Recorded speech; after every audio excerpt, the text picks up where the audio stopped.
When billionaire heiress Zara Kingsley's wheelchair caught that metal lip, she never imagined the janitor who saved her would become the man who'd change everything. Evan Hale had secrets of his own, a past injury, a hidden strength, and a promise that would either heal her broken trust or shatter what remained of her guarded heart. But when a viral video twisted their private moments into public scandal, Zara faced an impossible choice: abandon the man who saw her as more than her limitations, or risk everything for a love the world refused to understand. What happens when a woman who has everything discovers the one thing money can't buy is someone who believes in her courage? And when family pressure, internet hatred, and her own fears threaten to tear them apart, will Zara choose the safety of isolation or the terrifying beauty of trust? If you're ready to witness a love story that proves true strength isn't about what your body can do, it's about what your heart is brave enough to choose, then subscribe and tell me where you're watching from. The elevator hummed softly as it climbed toward the 27th floor. Zara Kingsley adjusted her grip on the wheels of her chair and checked her phone. 8:47 p.m. The boardroom meeting had run late again, but at least it was over. Another quarterly review, another set of numbers that proved her family's business was thriving. Sometimes she wondered if the other board members even remembered she had ideas beyond the spreadsheets. The doors slid open with a gentle chime. Zara rolled forward, then paused. Through the glass walls ahead, she could see the main lobby bustling with people. A charity event was wrapping up on the second floor, and well-dressed guests were streaming toward the elevators, laughing and chatting loudly. Their voices echoed up the marble staircase. She turned her chair around. The service corridor would be quieter. Zara had discovered this route months ago. It wasn't that she couldn't handle crowds. She'd been navigating them for 3 years now, ever since the accident. But sometimes, especially after long days, she preferred the peace of the back hallways. Tonight felt like one of those times. The service corridor stretched ahead of her, dimly lit but clean. Her wheels moved smoothly across the polished floor until she reached the small ramp that led to the freight elevator. This was the tricky part. The metal lip at the bottom of the ramp always caught her front wheels if she didn't approach it just right. Zara positioned herself carefully and pushed forward. Her right wheel caught the edge. The chair tilted.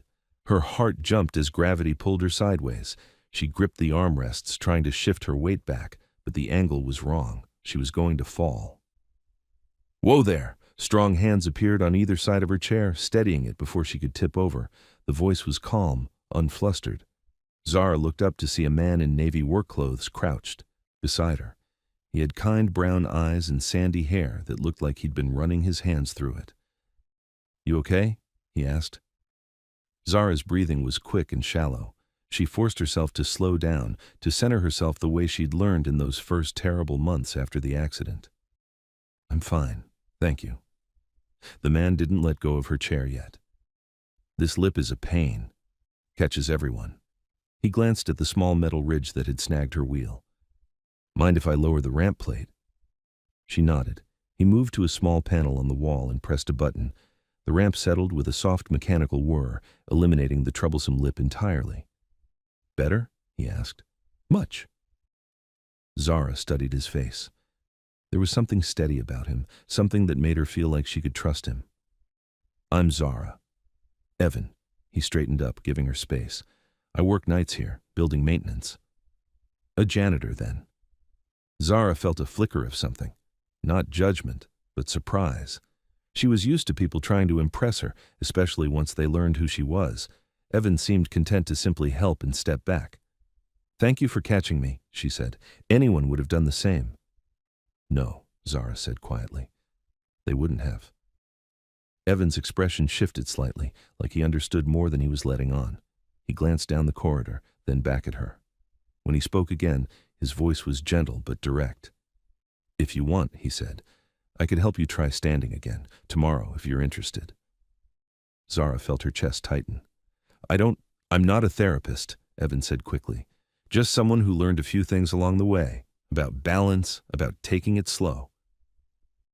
There was something in his tone that made her pause. Not pity. She would have ended the conversation immediately if she'd heard pity. This was different, like he understood that standing wasn't just a physical challenge. "Why?" she asked.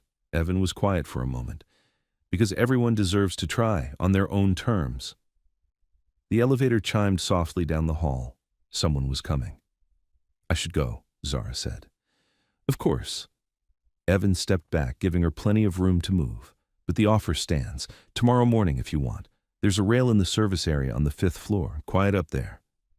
Zara rolled toward the freight elevator and pressed the call button. When the doors opened, she maneuvered inside and turned to face him.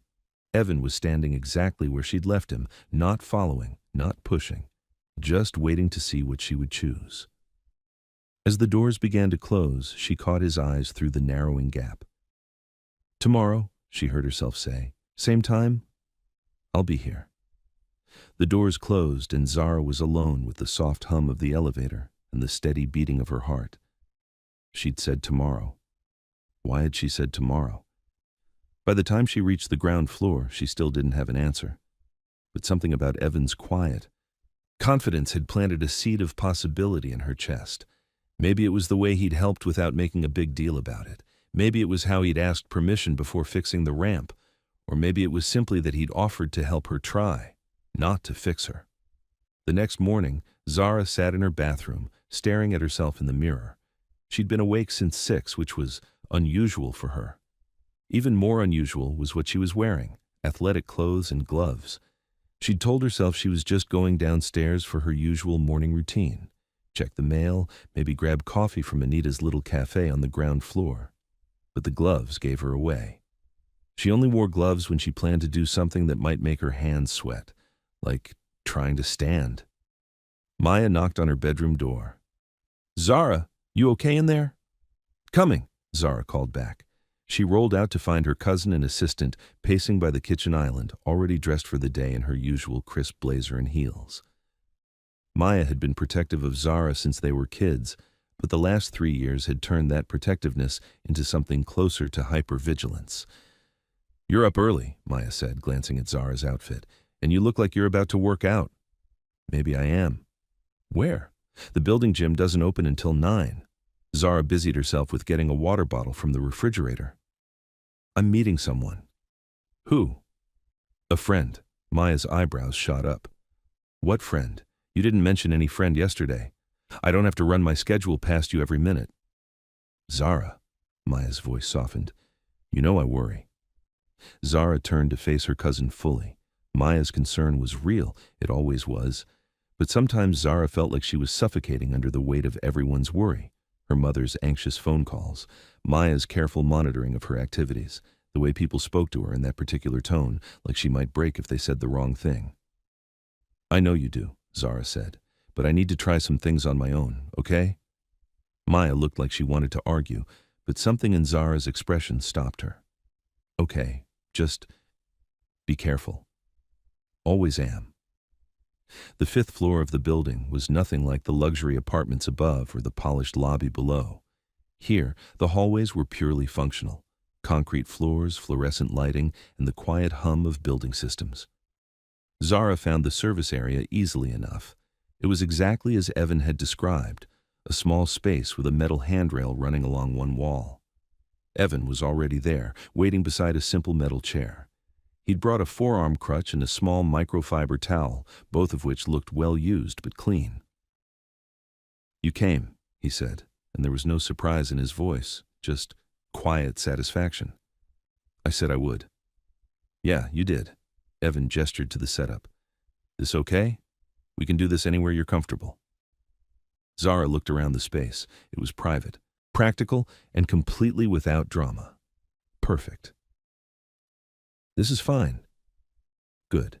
Evan moved to stand a few feet away from the chair, close enough to help, but far enough to give her room. Want to talk through what we're doing first? Please. Simple stuff, Evan said. You set the pace, I spot. That means I don't lift you or push you or do anything unless you ask. My job is just to be here if you need me. Zara felt some of the tension in her shoulders ease. What's my job? Try. Rest when you want to rest. Stop when you want to stop. It sounded so reasonable when he said it like that. Not a medical procedure or a therapy session, just two people working together towards something possible. Okay, Zara said. Let's try. The first attempt was awkward. Zara transferred from her wheelchair to the metal chair, positioned herself next to the rail, and tried to push herself up. Her legs, which had been still for so long, trembled with the effort. She managed to straighten her knees halfway before the shaking became too much. "Good form," Evan said as she lowered herself back down. "You're keeping your core engaged. That's exactly right. I didn't even stand all the way up. You stood. That's what matters." His confidence was infectious. Zara tried again, and this time she managed to straighten her legs completely. For 2 breaths, maybe 3, she was upright. Then she sat back down, breathing hard but smiling. 2 breaths, Evan said, making a note in a small notebook. "That's a win." "You're keeping track?" "Only if you want me to. Some people like to see the numbers." Zara considered this. She'd always been a numbers person in her business life. Maybe it would help here too. "I think I'd like that." They tried twice more. The third attempt lasted almost 10 seconds, long enough for Zara to really feel what it was like to be upright again, to see the world from standing height. When she sat back down, her heart was racing, but not from fear this time. "How do you feel?" Evan asked. "Like I could do it again tomorrow." "Tomorrow? Same time?" Zara looked at him, really looked at him. Evan wasn't trying to impress her or manage her or turn her into some kind of inspirational story. He was just offering to show up consistently and help her try. "I'll be here," she said, and she meant it. That afternoon, Maya cornered her again. "Who's the guy?" Zara was reviewing quarterly reports at her dining room table, but Maya's question made her look up from the spreadsheets. "What guy?" "Don't play dumb. You came back this morning glowing, and your hands smell like that sanitizer they use in the building gym." "I wasn't in the gym." "Then where were you?" Zara set down her pen. Maya was going to find out eventually. She always did. "I was working with someone, on standing." "Working with who? A physical therapist? Why didn't you tell me? I could have driven you to an appointment." "He's not a therapist. He's—" Zara searched for the right words. "He's someone who offered to help." "Someone you met where?" "Here, in the building, last night." Maya's expression shifted from curious to worried. "Zara, please tell me you didn't just start working out with some random guy you met in the hallway." "It's not like that." "What is it like?" Zara closed her eyes for a moment, trying to find a way to explain what she'd felt that morning. The quiet competence in Evan's voice. The way he'd asked permission for everything. How he'd celebrated her 2 breaths of standing like it was a real achievement. "It's like having someone believe I can do things," she said finally. Maya's expression softened slightly, but the worry didn't leave her eyes. "Honey, I believe you can do things. Your mom believes it. You don't need some stranger." "He listens," Zara said quietly. That stopped Maya short, because it was true, and they both knew it. For all their love and support, Zara's family had a tendency to talk over her when it came to her recovery. They meant well, but they decided what was realistic and what wasn't, what was safe and what was too risky. Evan hadn't decided anything. He'd just asked what she wanted to try. "Is he safe?" Maya asked. "Yes." "How do you know?" "Because he asked permission to help fix a ramp," Zara said. "Because he didn't try to impress me or fix me or make me feel like I owed him anything. Because when I said tomorrow, he didn't push for today." Maya was quiet for a long moment. "Okay," she said finally, "but I want to meet him." "Maya." "Not to interrogate him, just to see for myself that he's who you think he is." Zara nodded. That was fair. Maya had been taking care of her in 1,000 different ways since the accident. The least Zara could do was let her meet the person she was trusting with something this important. "Tomorrow morning?" Zara asked. "Tomorrow morning." As Maya left to make dinner, Zara turned back to her quarterly reports. But the numbers seemed less important now than they had an hour ago. All she could think about was tomorrow's session and the quiet promise in Evan's voice when he'd said he'd be there. For the first time in months, tomorrow felt like something to look forward to. The next morning, Zara arrived at the 5th floor to find Maya already there, standing near the service area with her arms crossed. She'd beaten them both upstairs, which was typical Maya behavior when she was worried about something. Evan appeared right on time, carrying the same crutch and towel from yesterday. When he saw Maya, he stopped a respectful distance away. You must be Maya, he said. I'm Evan. I know who you are. Maya's voice wasn't hostile, but it wasn't warm either. I have some questions. Of course you do. Evan set down his equipment and faced Maya directly. What would you like to know? Are you a physical therapist? No. Certified trainer? No. Any kind of medical background at all? No formal training, Evan said. Just personal experience. Maya's eyebrows rose. Personal experience with what? Evan glanced at Zara, who nodded slightly. She wanted to know this too. Knee injury 2 years ago, Evan said. Construction accident, spent 4 months learning how to walk again. The simple honesty of it seemed to catch Maya off guard. She'd probably been expecting him to oversell his qualifications, not admit he had none. And you think that qualifies you to help Zara? I think it qualifies me to spot her while she helps herself, Evan said. But that's up to her to decide. He turned to Zara then, and his expression was completely open. Is my being here okay? The question was genuine. If she said no, Zara realized, he would leave without argument or guilt trips. The choice was entirely hers. Yes, she said. Maya looked between them for a moment, then stepped back. I'm going to watch. That's fine, Evan said.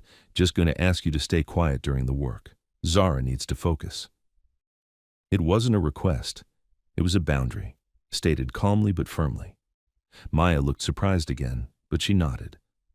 The session went even better than the day before.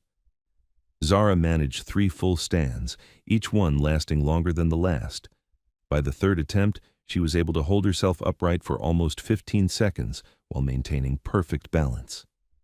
Excellent, Evan said, making notes in his small book. Your form is getting really solid. It feels different today, Zara said, more controlled. That's your body remembering. Muscle memory is a real thing. Throughout the session, Maya watched from her spot by the wall.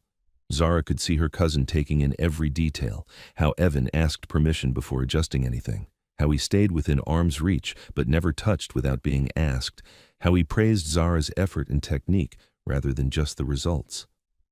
When they finished, Evan sanitized the rail with the towel and stepped well back from Zara's space. It was such a small thing, but Zara noticed it. He understood that her personal space was important to her. Same time tomorrow? He asked. Yes, Zara said, but maybe we could try something different. What did you have in mind? I saw there's a railing down by the water, by the promenade. It might be nice to practice outside. Evan considered this. More public, but the railing's at a good height, and the sunset's pretty down there. Sunset sounds perfect. After Evan left, Maya was quiet for a long moment. Finally, she said, He's not what I expected. What did you expect? Someone trying to take advantage of you, someone with an agenda. Maya shook her head. But he really doesn't care who you are, does he? No, Zara said. He doesn't. And you like that? I like that he sees me as someone who can do things, not someone things happen to. Maya nodded slowly. Okay, I can work with that. That evening, Zara and Evan met at the Bayside Promenade just as the sun was beginning to sink toward the horizon. The railing here was waist-high and ran along the edge of the walkway, with the calm water of Biscayne Bay spreading out beyond it. This is beautiful, Zara said as she transferred from her wheelchair to the railing. One of my favorite spots in the building, Evan said. Peaceful. A jogger passed by without staring or slowing down, which Zara appreciated. Sometimes people meant well, but their attention could make simple activities feel like public performances. Ready to try some transfers? Evan asked. This was new. Instead of just standing in place, Evan wanted to practice moving from sitting to standing to holding the rail. It was more complex than what they'd been doing, but Zara felt ready for the challenge. The first transfer went smoothly. She pushed herself up from the chair, steadied herself with the rail, and found her balance. For a moment she was standing independently, watching the gentle waves lap against the seawall below. How does that feel? Evan asked. Like I'm part of the world again, Zara said softly. You always were part of the world. You know what I mean. Yeah, Evan said, I do. They practiced the transfer 3 more times, each one smoother than the last. By the 4th attempt, Zara was able to stand for nearly 30 seconds while holding the rail with just one hand. You're building real strength, Evan said as they finished up. Not just physical strength, mental strength too. What's the difference? Physical strength is what lets you stand up. Mental strength is what lets you believe you can do it again tomorrow. As they packed up to leave, Zara noticed a small cafe across the street with warm light spilling from its windows. A handwritten sign in the window read, "Back at 7 a.m., fresh pão de queijo." "That's Anita's place," Evan said, following her gaze. "She makes the best Brazilian cheese bread in Miami." "You know her?" "She's good people. Takes care of the neighborhood." Zara smiled. There was something comforting about the ordinary normalcy of it. A cafe owner who knew the building maintenance guy, who made fresh bread every morning for whoever wanted it. It reminded her that life was made up of small, daily kindnesses as much as grand gestures. "Maybe we could stop by sometime," she said. "I think she'd like that." The next morning brought a new challenge. Maya appeared in the service area before their session, but this time she wasn't there to observe. She was there to intercept. "I need to see some credentials," she said to Evan. Evan looked to Zara, who sighed. "Maya, we talked about this." "We talked about me meeting him. We didn't talk about me being comfortable with completely unqualified help." "I already told you my qualifications," Evan said calmly. "I don't have any formal ones." "That's not good enough." "Maya." Zara's voice was sharp enough to cut through her cousin's. Protective instincts. "Stop. I'm trying to look out for you. I know you are, but this is my choice to make." Maya looked like she wanted to argue further, but something in Zara's tone stopped her. Instead, she turned back to Evan. "If she gets hurt," "She won't," Evan said. "But if something did happen, it would be because we pushed too hard too fast. That's not happening." "How can you guarantee that?" "Because she's in charge of the pace. I'm just here to spot." Maya studied his face for a long moment, looking for cracks in his sincerity. She didn't find any. "Fine," she said finally, "but I want to know what you're doing each day. And if I think it's too much—" "You talk to Zara," Evan finished. "Not me. Her recovery, her rules." Maya blinked, clearly not expecting him to redirect the conversation back to Zara's authority, but she nodded. The session that followed was one of their best yet. Zara brought a small satchel with her, and when they finished practicing, Evan offered to carry it for her. She declined, but when they reached the elevator, she handed it over voluntarily. "Thank you," she said as the doors opened. "For carrying your bag? For asking instead of just taking it." The small exchange stayed with Zara throughout the day. So many people in her life had gotten into the habit of helping without asking, taking her bags, pushing her chair, making decisions about what was safe or realistic. Evan's approach was different. He offered help, accepted her answer, and waited to be invited in. It was a kind of respect she'd almost forgotten existed. That afternoon, Zara had lunch with her mother at a quiet hotel restaurant downtown. Vivian Kingsley was elegant and refined, the kind of woman who could make a simple meal feel like an occasion just by being present.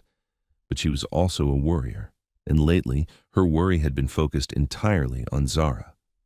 "You look good, sweetheart," Vivian said as they settled into their booth. "Rested?" "I feel good." "That's wonderful to hear. Maya mentioned you've been keeping a morning routine?" Zara sipped her water, choosing her words carefully.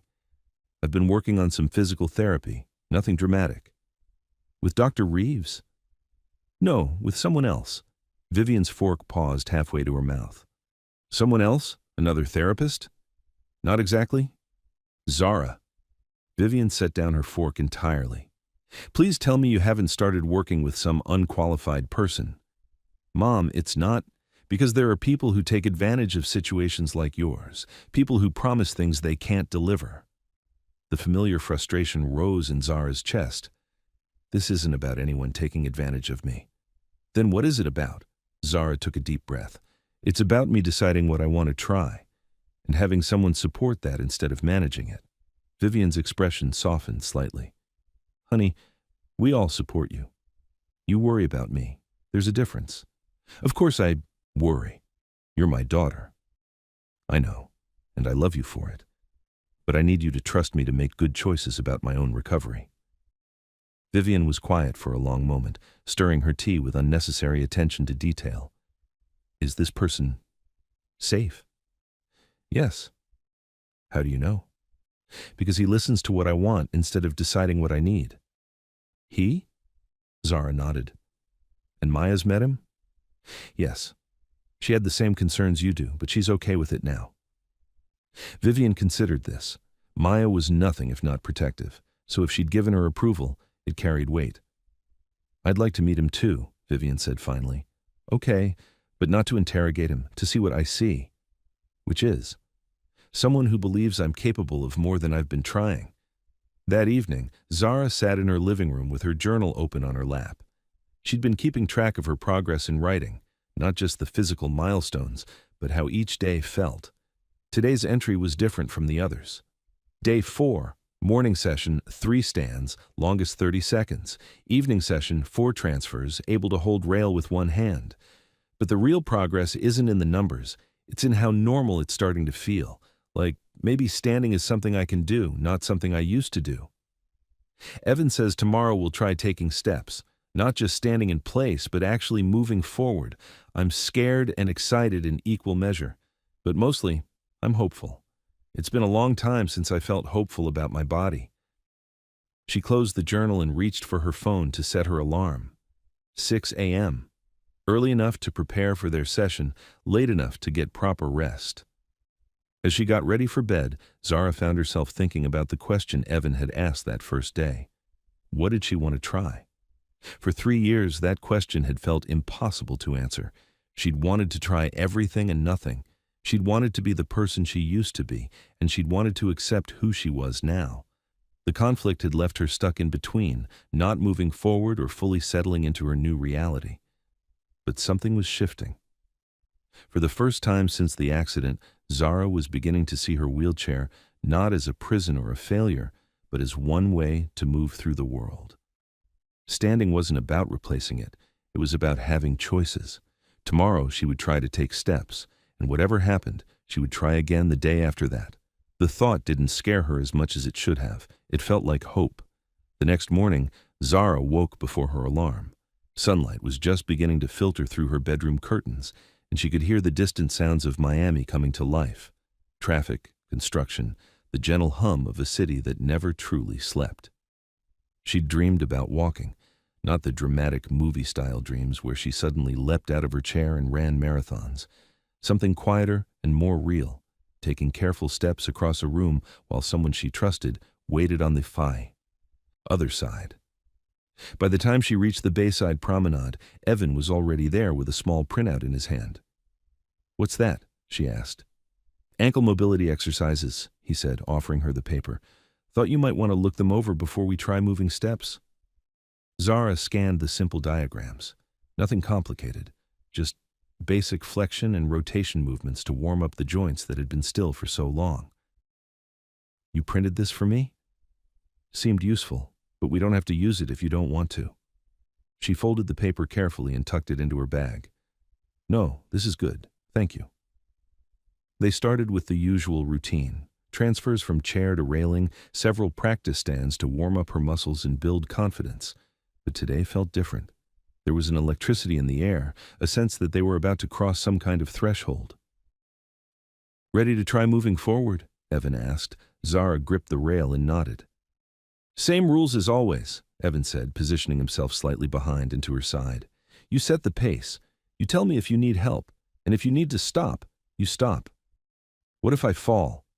Then I catch you and we try again. But you're not going to fall. How do you know? Because you're not going to try anything you're not ready for." The first step was more of a shuffle than a step. Zara shifted her weight, lifted her right foot slightly, and moved it forward about 6 inches before setting it down again. It wasn't graceful, and it wasn't far, but it was movement. "That's one," Evan said quietly. Encouraged, Zara tried again. This time she managed to shift her weight to her right foot and move her left foot forward. 2 steps. Then she needed to rest, gripping the rail and breathing hard. "How does it feel?" Evan asked. "Like I'm remembering something I used to know," Zara said. They practiced for another 20 minutes, working on weight shifts and balance. By the end of the session, Zara could take 3 consecutive steps while holding the rail. It wasn't walking, not really, but it was progress. As they finished up, Maya appeared on the promenade. She'd been giving them space lately, but Zara could tell she was still keeping watch from a distance. "How did it go?" Maya asked. "She took steps," Evan said simply. "Real steps." Maya's expression lit up. "Zara, that's amazing." But Zara noticed that Evan didn't elaborate or exaggerate. He didn't turn her small achievement into something bigger than it was. 3 steps were 3 steps, worth celebrating but not worth overstating. "Same time tomorrow?" he asked. "Actually," Zara said, "could we try the pool tomorrow evening? I've been thinking about what you said about water making things easier." "Pool sounds good. The building has a nice setup. Shallow end, good rails." "My sister Tessa could probably give us some tips," Evan added. "She works with rehab patients at the hospital." "You have a sister?" "Tessa, she's a nurse's aide. Very big on safety protocols." Zara smiled. "I'd like to meet her." The next evening, Zara found herself in the building's community pool for the first time since moving in. The space was larger than she'd expected, with floor-to-ceiling windows overlooking the bay and plenty of room to move around without feeling crowded. Evan was waiting by the shallow end with a young woman who had his same brown eyes and an easy smile. She was wearing scrubs with cartoon penguins on them, and her curly hair was pulled back in a practical ponytail. "Zara, this is Tessa." "Tessa, Zara." "Nice to finally meet you," Tessa said. "Evan's told me about the work you two are doing." "All good things, I hope?" "He says you're tough and smart and don't give up easily. High praise from my brother."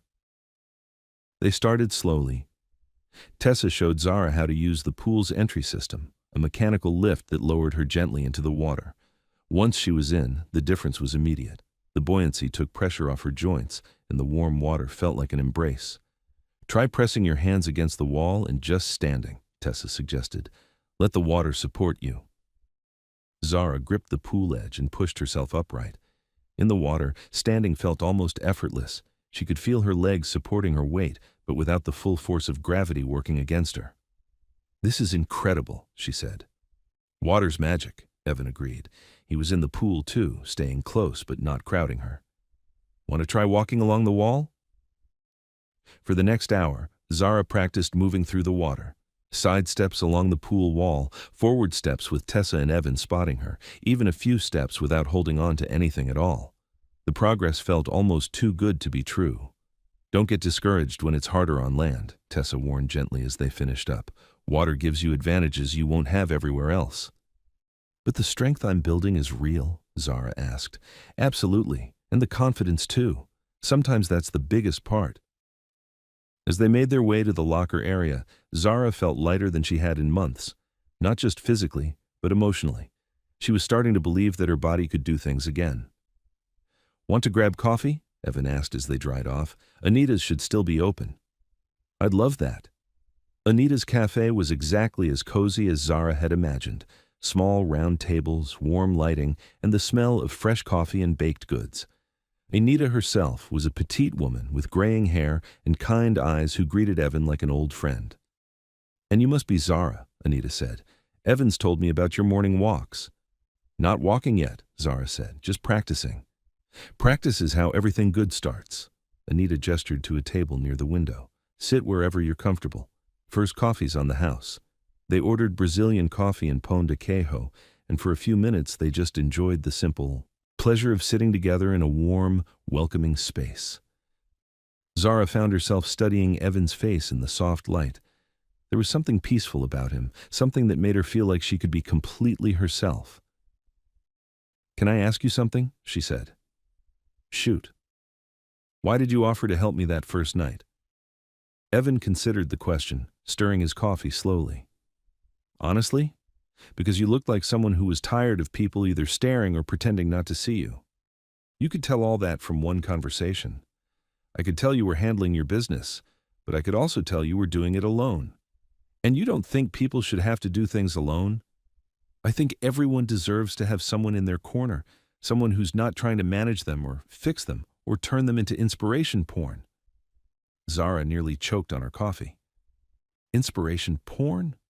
You know what I mean. Look at this brave person overcoming obstacles. Like your whole life is about making other people feel better about their problems." "Yes," Zara said emphatically. "Exactly that." They talked for another hour, about everything and nothing. Evan told her about his construction job, how the knee injury had forced him to switch careers. Zara talked about the family business, about the strange isolation that came with being both privileged and disabled. "People don't know how to categorize me," she said. "Am I the poor disabled girl they should pity, or the rich girl they should resent? Most of the time they just end up being weird." "I don't find you weird," Evan said. "What do you find me?" "Smart, funny, determined." He paused. "Beautiful." The compliment hung in the air between them. Zara felt heat rise in her cheeks, but not from embarrassment, from something warmer and more complicated. "We should probably head back," she said finally. "Yeah, early morning tomorrow." As they left the cafe, Anita called after them. "You two come back any time. I'll teach you to make proper pain de queijo." Outside, the Miami night was warm and humid, with stars barely visible through the city's glow.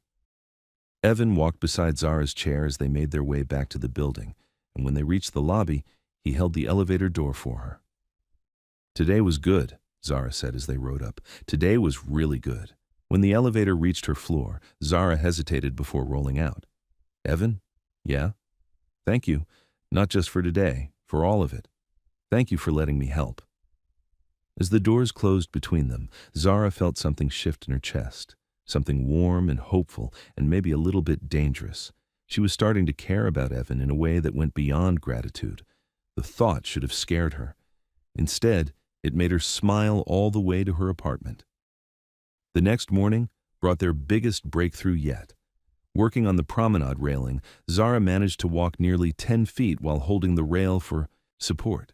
Not shuffling steps, but actual walking, one foot in front of the other, weight shifting naturally, her body remembering how to move through space. "That was incredible," Evan said, making notes in his progress book. 10 feet, steady pace, good balance. It felt incredible too. Zara was breathless but grinning, like my body was waking up.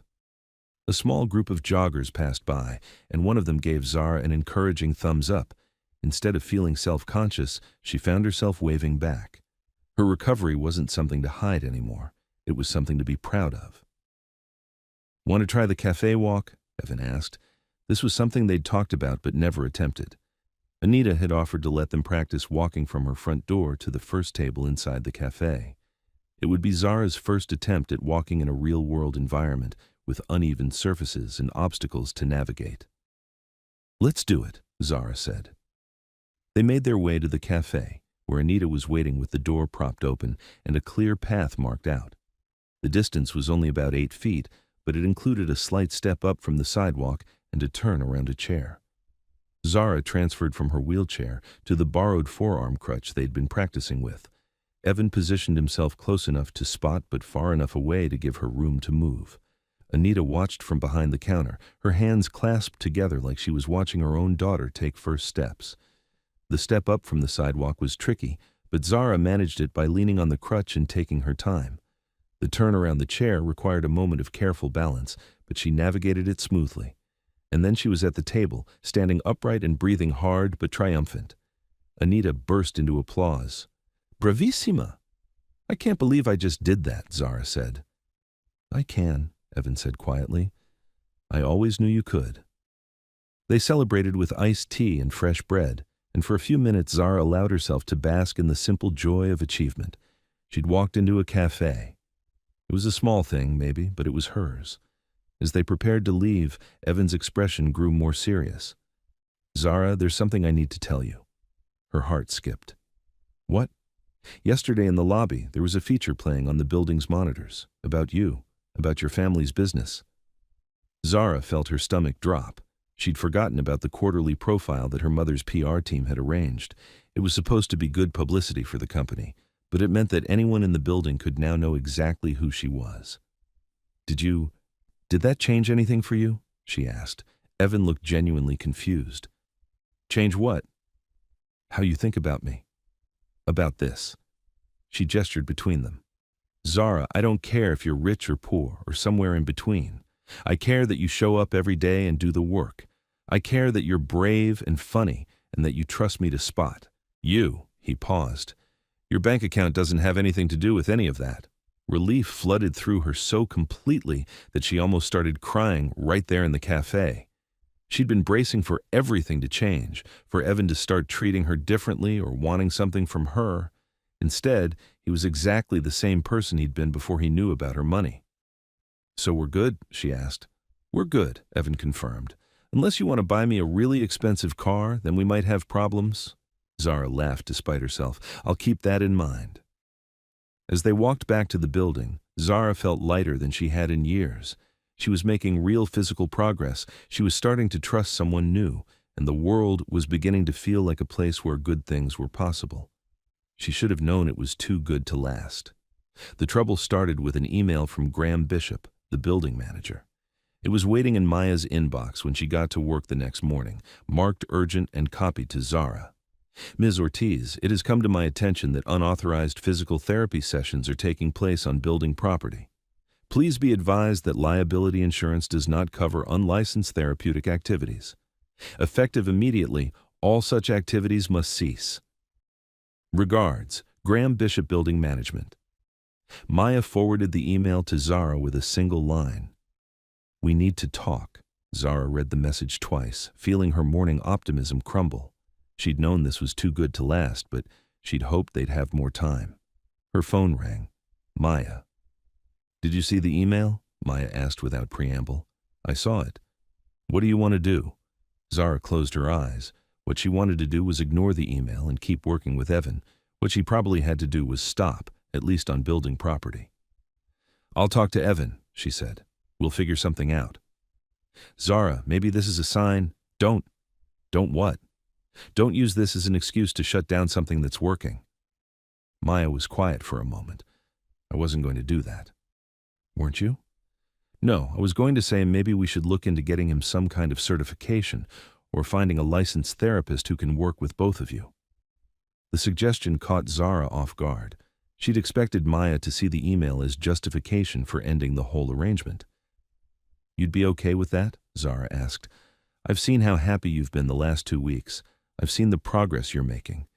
If there's a way to keep that going safely and legally, then yes, I'd be okay with that." They talked through options: public spaces, private gyms, licensed supervision. None of them felt quite right, but they were possibilities. At least the conversation wasn't over. When Zara met Evan that evening for their pool session, she showed him the email.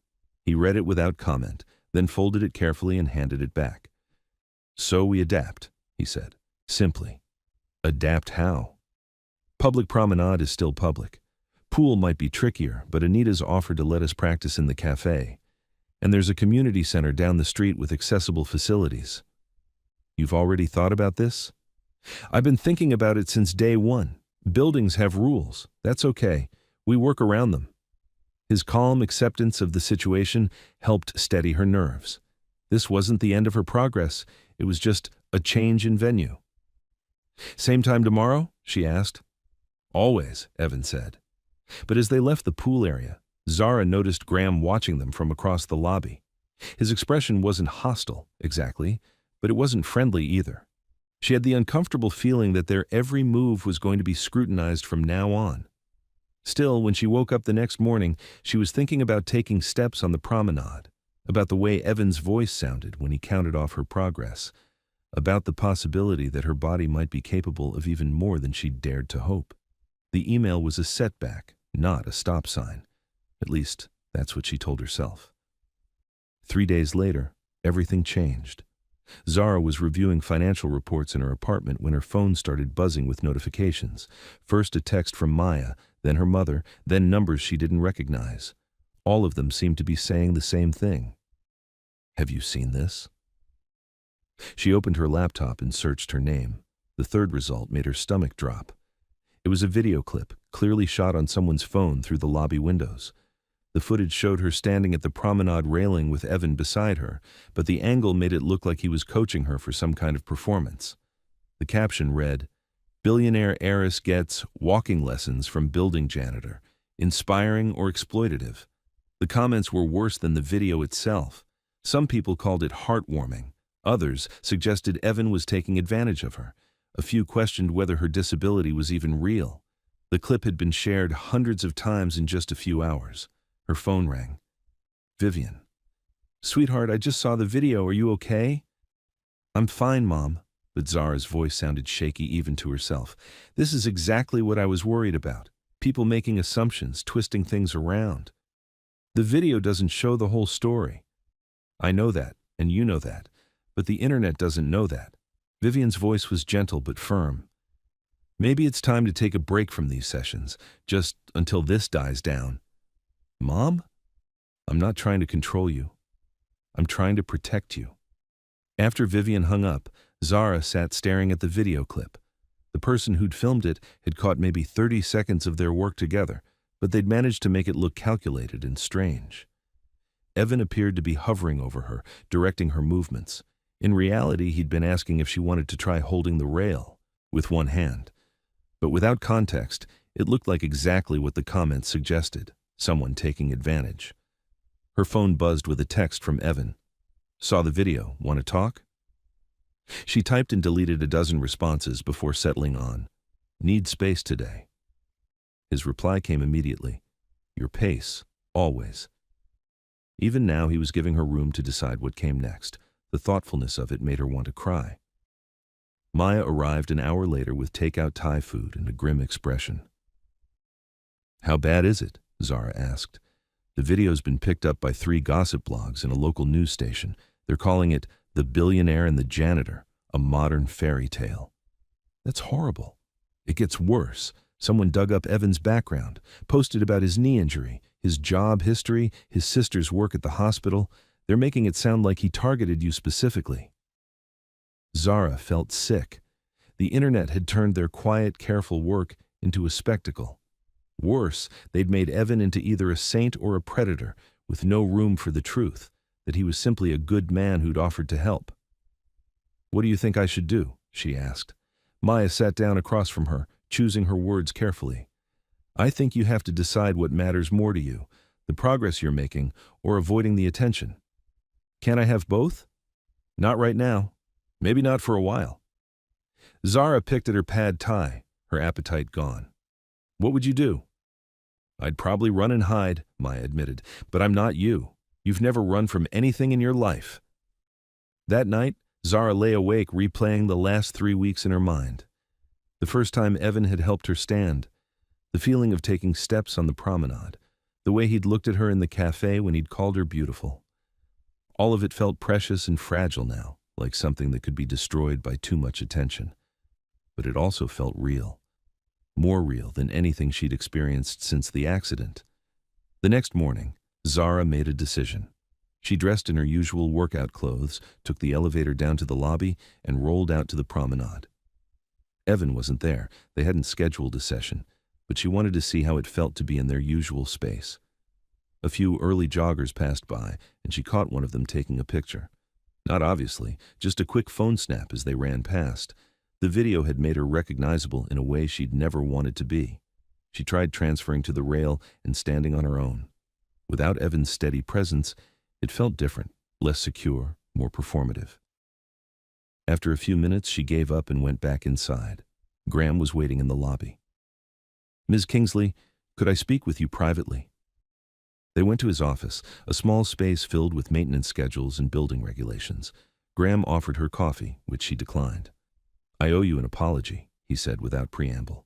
"For what?" "For the tone of my email. For not looking into the situation more carefully before making assumptions." Zara studied his face. "What changed?" "I reviewed the security footage from the past few weeks, all of it." Graham leaned back in his chair. "What I saw was someone asking permission for everything, maintaining appropriate distance and following your lead completely. It's not what I expected based on the complaints I'd been hearing." "Complaints from who?" "Residents who thought they were witnessing something inappropriate, but they were only seeing pieces of the story." Graham pulled out a folder and opened it on his desk. "I've also revised the building's policy on therapeutic activities. Licensed or unlicensed, they're allowed in common areas as long as they don't interfere with other residents' use of the space." "What does that mean for Evan and me?" "It means if you want to continue working together, you can, here or anywhere else you choose, Relief flooded through Zara, followed immediately by a new wave of uncertainty. The building policy wasn't the only obstacle anymore. The video had changed things in ways that wouldn't be fixed by a revised rule. "Have you seen the video everyone's talking about?" she asked. Graham nodded grimly. "Unfortunate, but not representative of what actually happened." "How can you be sure?" "Because I watched hours of footage of you two working together. What I saw was mutual respect, clear boundaries, and genuine progress. The person who made that video either has an agenda or doesn't understand what they were looking at." That afternoon, Zara made another decision. She texted Evan, "Can we meet?" 7 p.m., my apartment. His response. Of course, she spent the intervening hours trying to figure out what she wanted to say. The video had scared her, not because it revealed anything true about their relationship, but because it showed how easily their private work could be twisted into something ugly. She was tired of having her life examined and judged by strangers, but she was also tired of letting other people's opinions determine what she was willing to try. When Evan arrived at 7, he looked exactly the same as always, calm, steady, ready to listen. Zara had been half expecting the attention to have changed him somehow, but he was just Evan. "How are you holding up?" he asked. "I've been better. You?" "Same. Internet's not a fun place to be right now." They sat in her living room, and for a moment neither of them spoke. Finally, Zara said what she'd been thinking for days. "I want to keep working together." "Okay, but I want to do it differently. I want us to decide the rules, not the building, not the internet, not my family." "What kind of rules?" Zara pulled out a notebook where she'd been writing down her thoughts. "Public spaces only, so no one can say we're hiding anything. Written log of all our sessions, so there's a record of what we're actually doing. And if I need to stop for any reason, family pressure, media attention, whatever, you don't argue or try to talk me out of it." "That last one goes both ways," Evan said. "If I need to step back, you respect that too." Agreed. They spent the next hour working out the details, locations, schedules, communication protocols. It felt good to be actively choosing their path forward instead of just reacting to other people's concerns. "One more thing," Zara said as they finished up. "Maya wants to be more involved, not in the sessions themselves, but in the planning and safety protocols. I'm good with that. She cares about you. She also doesn't trust easily. Smart woman." As Evan prepared to leave, he paused at the door. "Zara, are you sure about this? The attention isn't going to go away just because we change how we do things." "I'm sure. Are you?" "Yeah," he said. "I am." After he left, Maya emerged from the kitchen where she'd been deliberately giving them space. "How do you feel?" she asked. "Like I'm choosing myself for the first time in a long time." "Good. That's what I hoped you'd say." The next morning, Zara woke with a sense of purpose she hadn't felt since before the accident. She was going to keep working with Evan, but she was going to do it on her own terms. The internet could say whatever it wanted. Her family could worry if they needed to, but she was done letting other people's fears dictate her choices. She dressed carefully, not hiding, but not performing either. Just herself, ready to do the work that mattered to her. When she reached the promenade, Evan was already there with their usual equipment and a thermos of coffee. "Ready?" he asked. "Ready?" Vivian was standing about 20 yards away, close enough to observe, but far enough to give them space. True to the agreement they'd worked out the night before, she didn't approach or offer commentary. She just watched as Zara transferred to the rail and began her warm-up routine. The first few stands felt tentative, like she was remembering how to trust her body again. But by the fourth attempt, the familiar rhythm returned. Stand, balance, breathe, rest, stand again. "How's that feeling?" Evan asked. "Like coming home." They worked for 45 minutes, longer than usual, but Zara felt strong and the weather was perfect. By the end of the session, she'd walked nearly 15 feet along the rail without stopping. Not far in absolute terms, but a significant improvement from where she'd started just a month ago. As they finished up, Vivian approached. She'd been crying, but she was smiling too. "That was beautiful to watch," she said. "Mom, you don't have to. I need to say this." Vivian turned to Evan. "I was wrong to be suspicious of you. What you're doing for my daughter, it's not charity or therapy or whatever people are saying online. It's friendship. It's respect. and it's helping her believe in herself again. Evan nodded simply. She's doing all the work. I'm just spotting. And that's exactly what she needed.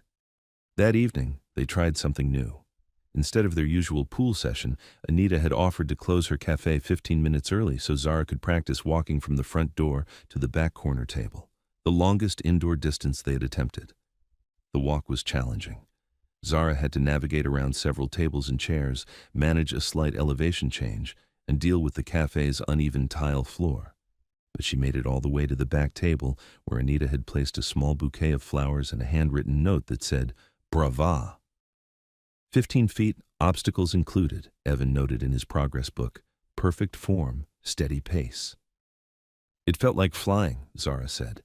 They celebrated with iced tea and lime, the same order they'd had on their first unofficial date. But this time felt different, more settled, more certain. They'd chosen each other despite the complications, and that choice felt solid in a way that chance encounters never could. "What's next?" Zara asked. "Whatever you want to try?" "I want to try trusting that this is real, that we're real." Evan reached across the table and took her hand.